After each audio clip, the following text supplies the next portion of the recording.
ప్రొద్దుటూరు మండలం కొత్తపల్లి పంచాయతీ పరిధిలోని Reliance petrol pump వద్ద నూతన కల్వర్టు నిర్మాణానికి భూమి పూజ చేసి పనులు ప్రారంభించిన ప్రొద్దుటూరు శాసనసభ్యులు నంద్యాల వరదరాజులరెడ్డి, కొత్తపల్లి పంచాయతీ సర్పంచ్ కోనిరెడ్డి శివచంద్రారెడ్డి, మాజీ జెడ్పీటీసీ మహేశ్వర్ రెడ్డి తదితరులు. ఈ సందర్భంగా ఎమ్మెల్యే వరద మాట్లాడుతూ ప్రొద్దుటూరు నియోజకవర్గం వ్యాప్తంగా ఆర్ఎండ్బి ద్వారా పలు అభివృద్ధి పనులకు దాదాపు 30 కోట్ల రూపాయలు వెచ్చించనున్నట్లు, ఇందులో భాగంగా రానున్న 3 నెలలలో పొట్టిపాడు రోడ్డు, కొర్రపాడు రోడ్లను 4 లైన్ రోడ్లుగా మార్చనున్నట్లు తెలిపారు. కూటమి ప్రభుత్వం పట్టణ అభివృద్ధి వైపు దృష్టి సారిస్తోందని అన్నారు.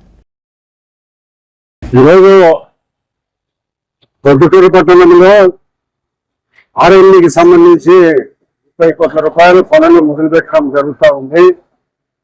ఈ నెల రేపు నెలలో కూడా కొన్ని పనులు 30 కోట్ల రూపాయలతో మొదలు పెట్టడం జరుగుతుంది. ఈ బోర్డులో ఇక్కడ ఒక కల్వర్టు నిర్మించాలని అటువైపుగా ఉత్తర వైపున నీళ్ళన్నీ కూడా దక్షిణ వైపులు తీసుకొని వచ్చి ఈ మెయిన్ కాలువలు కలిపి అక్కడ రోడ్డు వారమటి నిలబడే నీళ్ళన్నీ బయటికి పంపించాలనే ఉద్దేశంతో ఈ రోజు ఇక్కడ మోరీ కల్వర్టు నిర్మాణానికి శంకుస్థాపన చేయడం జరుగుతుంది. కాబట్టి భవిష్యత్తులో ఇది 4 లైన్, అది 4 లైన్, మన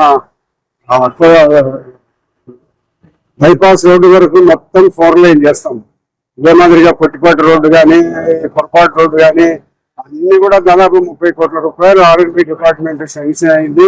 ఈ శాంక్షన్ అయిన దాంట్లో మొట్టమొదటిసారిగా ఈ రోజు ఈ పని ఇక్కడ కల్వర్టు నిర్మాణంతో మొదలు పెడుతున్నాం.